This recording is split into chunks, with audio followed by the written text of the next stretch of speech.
Сегодня у нас проводятся два мероприятия. Это по ДКСу, нелегальный оборот алкогольной продукции.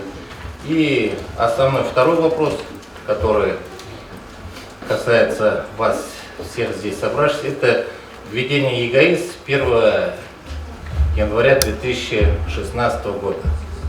По факту для розницы это тоже наступает с 1 января 2016 года в части закупа алкогольной продукции.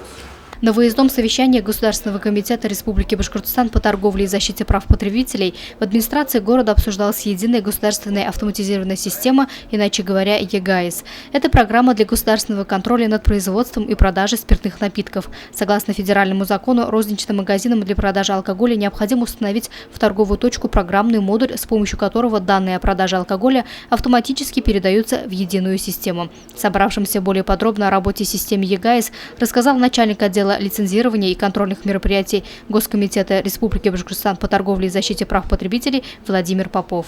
30 июня вступил в силу 182 федеральный закон. Этот федеральный закон внес изменения в 171 федеральный закон в государственном регулировании производства оборота этилового спирта, алкогольной спиртосодержащей продукции, в котором, в систему ЕГАИС были включены дополнительные субъекты, которые должны будут в этой системе работать. Система ЕГАИС, она существует достаточно давно, его государство продолжает просто в определенной степени развивать, расширять, и теперь, она уже касается следующих субъектов. Это будет касаться организации пивоваренной отрасли, организации оптовой торговли алкогольной спиртосодержащей продукции, организации, осуществляющей розничную продажу алкоголя и пивных напитков, пива, повара, медовухи и так далее.